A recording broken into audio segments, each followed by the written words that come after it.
పవన్ ఏడాదికి ఎన్ని కోట్లు ట్యాక్స్ కడతాడో తెలిస్తే మైండ్ పోతుంది. టాలీవుడ్ పవర్ స్టార్ పవన్ కళ్యాణ్ ప్రస్తుతం సినిమాలు వదిలేసి రాజకీయాలతో బిజీ అయిన సంగతి తెలిసిందే. ఆయన తన చివరి చిత్రం ఇదేనని అజ్ఞాతవాసి టైంలోనే అనౌన్స్ చేశాడు. ఆ సినిమా పెద్దగా ఆడకపోవడంతో అభిమానులు తీవ్ర నిరుత్సాహానికి గురయ్యారు. పవన్ స్టామినా రేంజ్ చూస్తే ఒక్క సినిమా ఆడనంత మాత్రాన ఆయన స్టేటస్కు వచ్చిన డ్యామేజ్ ఏమీ ఉండదు.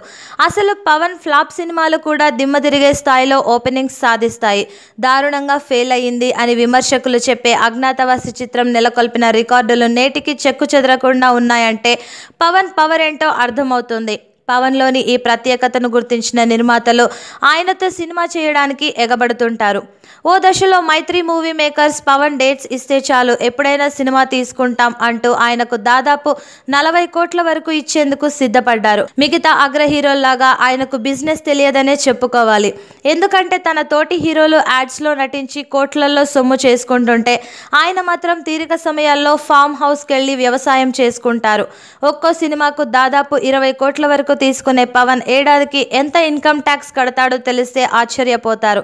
తాను ప్రతి సంవత్సరం 25 కోట్లు ట్యాక్స్ రూపంలో చెల్లిస్తుంటానని పవనే స్వయంగా చెప్పారు. తనకు డబ్బు మీద ఆశ లేదని, ఒకవేళ అంటే ఆ డబ్బంతా ఏదో ఒక రూపంలో పెట్టుబడులు పెట్టేవాడినని తెలిపారు.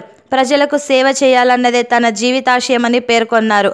ఎవరి వల్ల నటుడయ్యాను తప్పితే ఏదో సాధించాలని మాత్రం సినిమాల్లోకి రాలేదని స్పష్టం చేశారు పవన్ కళ్యాణ్.